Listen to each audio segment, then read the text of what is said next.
One of the things that I was really interested in was where is the teaching of Aboriginal history, where's the teaching of Australian history? Because as a principal I'd seen it disappear. So we were able to form a committee in 2005-6 to get ready for the 25th anniversary celebration, which was in 2006-7. This conference is our 5th, so it's been going for 10 years structurally as a conference, and as you can see it's an amazing engagement of kids in the learning of Australia's true history. We're sitting on a landscape of tremendous history, a landscape of climatic change, a landscape which encloses the story of the people. In fact, it's the land that tells the story of the people. And when those two come together, we're standing here now with the privilege of the ancestral people of Mungo Man and Mungo Lady, listening to their stories about this land. So it's in that context that not only does nature and culture come together, but the barrier between science and traditional cultures come together here. It was 1960 when Jim Bowler, that's when he discovered Mungo Man, or Mungo Lady, in that direction there where that white wall is. 2 years later he came back, and that's where he discovered Mungo Man.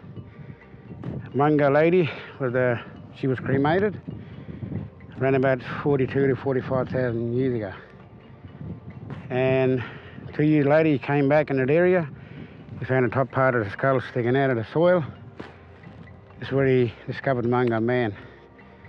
And he was around about 45,000 years old too.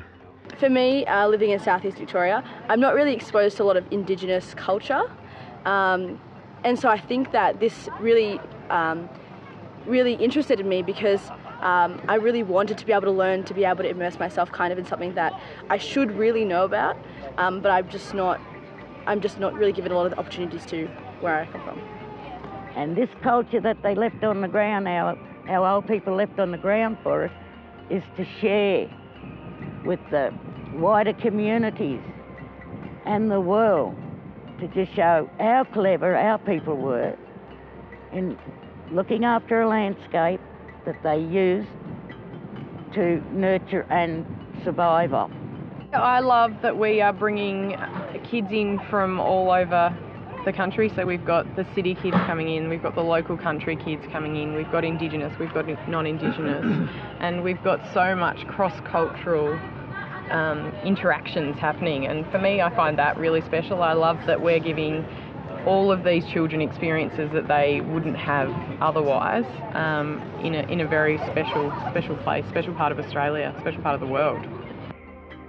A great tent city like this, 200 kids and teachers and elders sitting here on the same land, exploring the same story. It is mind-boggling. There's nothing like this elsewhere in Australia, and I doubt anywhere in the world this comes together. It's good to see all the youths out here learning, about our culture.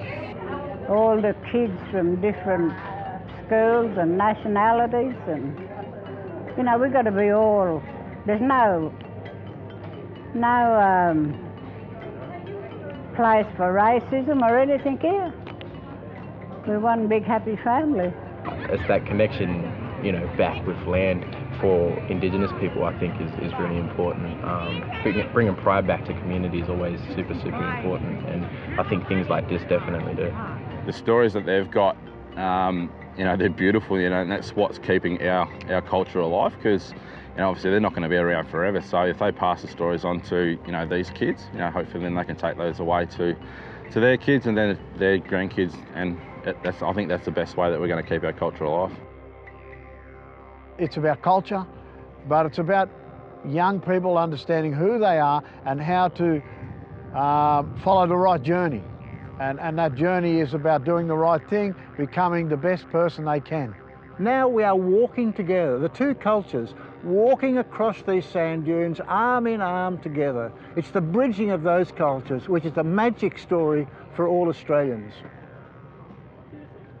Mungo tells the story of humanity. This is the longest continuous culture on the planet, and so for me as an educator, I think it's fantastic that kids can come in here and learn about that, go out and tell the story.